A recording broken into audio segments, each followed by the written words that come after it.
Labvakar! Es pasolīju pastāstīt par lielo notikumu, par ko tu droši vien jau kaut kur esi kaut ko dzirdējis, lasījusi, par to, ka Jupiters ir nomainījis savu zīmi, savu mītnes vietu, un līdz pat naktī no 9. uz 10. jūniju nākamajā gadā atradīsies Dvīņu zīmē.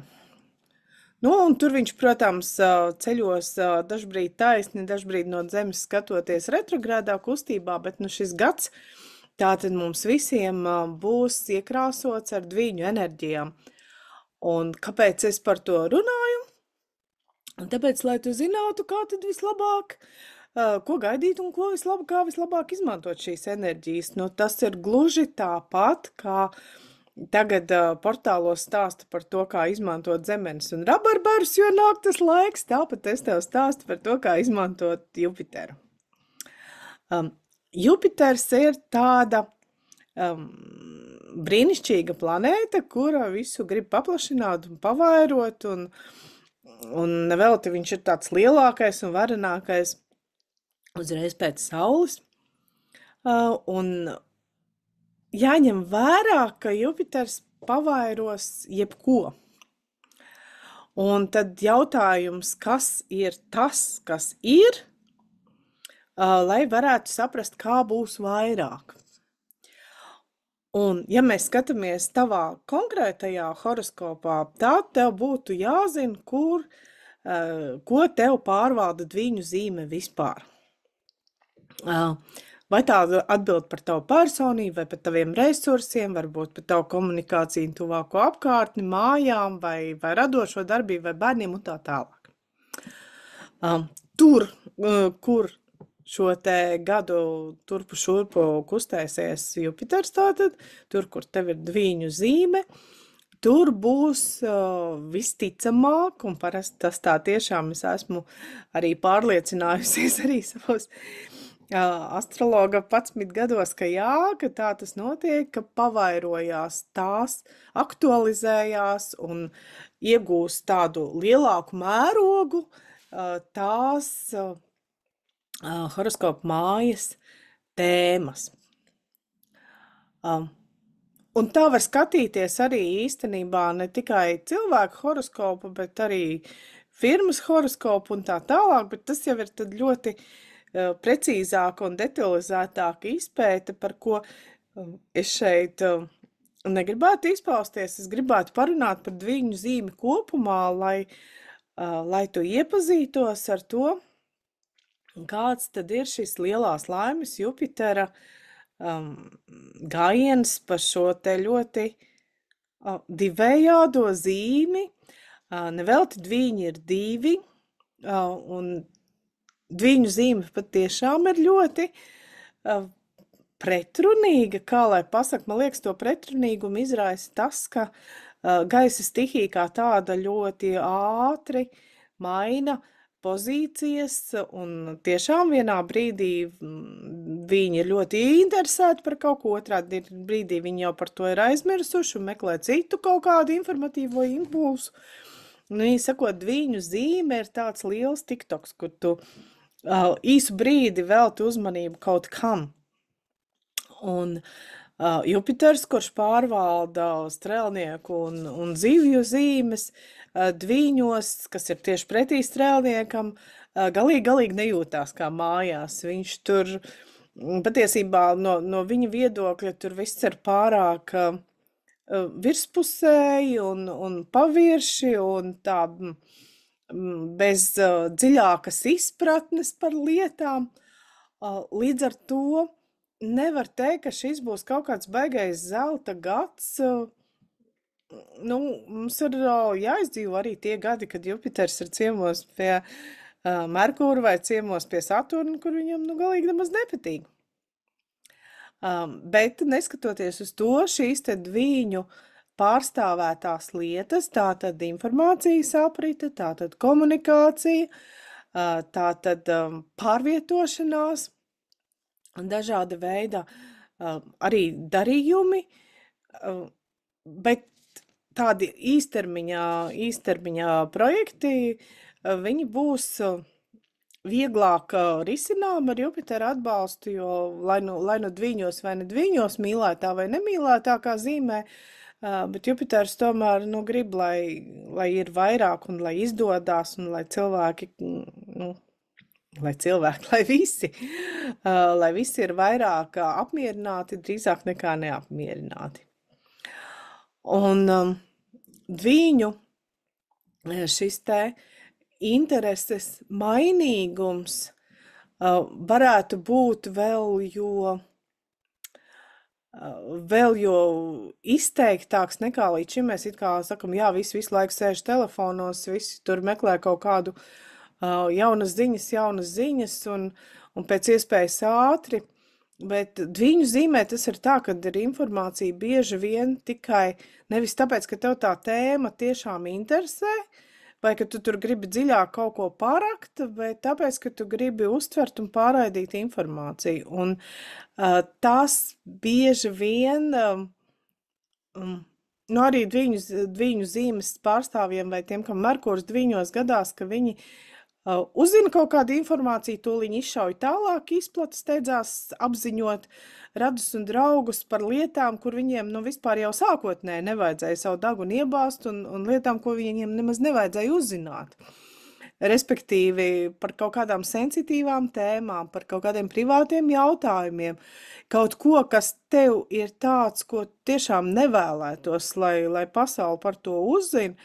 Tad šis būs tas periods, kad es tik labs nepublicēju tādas viegli pārprotama satura bildes, vai tieši otrādi, pilnīgi nepārprotama satura bildes sociālajos tīklos, nestāstīju nejaušiem cilvēkiem par savām lietām, neizplati informāciju, kura var kaut kādā veidā nostāties pret tevi. Jo tu nekad nezini, kādā pozīcijā tu nonāksi un kur tev kāds atcerēsies, ka tu kaut kādā jūtu mulsumā vai prāta karstumā par kādu kaut ko, piemēram, esi sliktu pateicis, tas var nospēlēt pret tevi, jo pēkšņi dviņu enerģijā šī te informācija var izlīst ārā.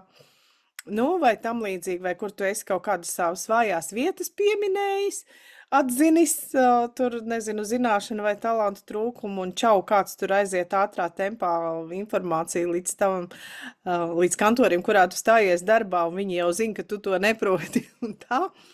Tātad turēt mēlēs zobiem tad, ja tu negribi, lai ziņas nonāk, ir ļoti svarīgi. Bet vienlīdz svarīgi ir arī to informāciju, ko tu gribi, lai uzzina pēc iespējas vairāk cilvēku un ātrāk, to tad atkal teikt un ziņot un referēt, bet paturot prātā, ka tā ir īstermiņa informācija. Viņa nesaglabāsies ilgi virspusē, nāks ar vien jaunas ziņas un šitais aizmirsīsies. Es teiktu, ka šis te laiks ir laba ziņa elektroniskajiem mēdījiem, ātrā cikla mēdījiem un varbūt netik laba ziņa žurnāliem un kaut kādām periodiskiem ar ilgāku termiņu izdevumiem, jo informācija būs vajadzīga tā kā momentā uz citienu, neviens nebūs gatavs gaidīt tur 5. jūniju, kad jaunā spīgana iznāks. Būs sarežģītāk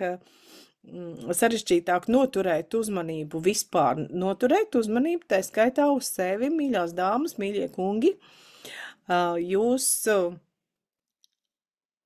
sava dzīves biedra vai sava iecerētā vai cilvēku, uz kuru jums ir lieli plāni, uzmanību noturēt šogad varētu būt grūtāk, jo arī cilvēciski mēs meklēsim jaunus iespaidus, jaunas sarunas, jaunas pieredzes, jaunu kontaktu tīklu.